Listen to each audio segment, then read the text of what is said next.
Okay, so part 2 of the slipper. So I've now done my increase, and then I've done 7 rows,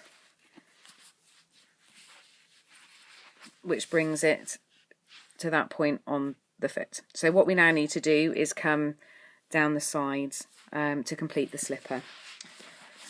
So what we're going to do is pick up our work.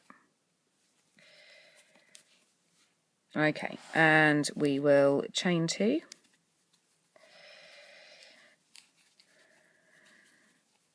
And we're going to do the same where we do 1 in every stitch.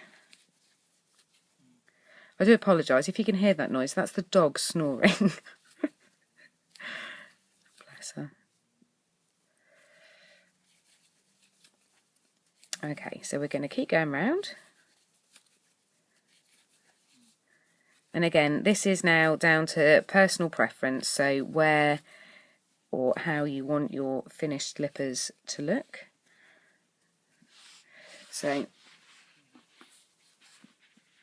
you can see that's where I started and that's where I am now. So I'm probably going to come in another couple so that that bit is sitting about there, and I want that one up to about there. So I'm just going to do 2 more.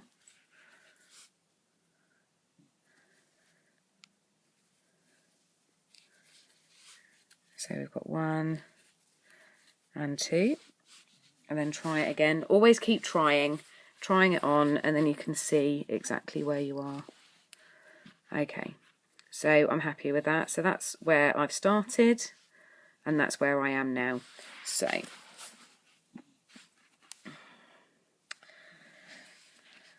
okay, that's where I was.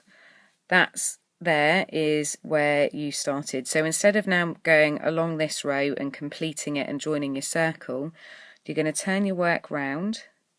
So you're now working from the inside of the slipper.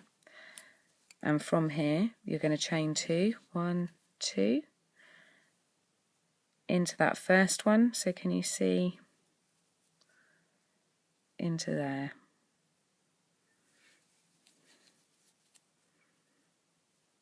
Okay, and then you're just going to put 1 in every stitch.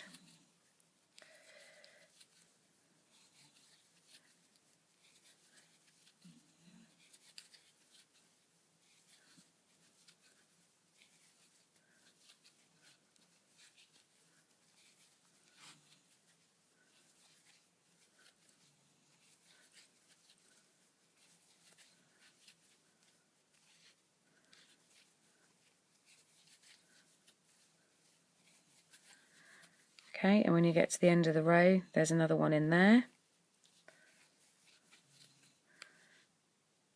And that's the end of the row. So when you get to the end of the row, you're going to turn it, and then you're going to chain 2.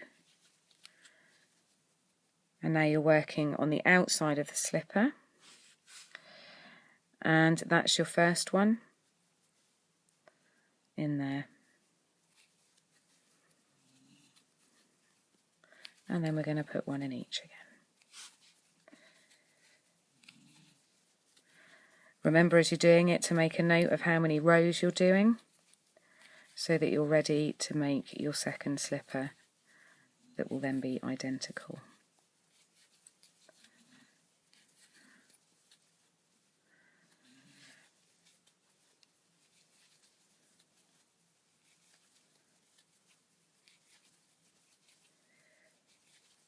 Okay, so coming to the end of the row, 1 in that last one. Okay, now you can see that it's starting to take shape and you're going to come along.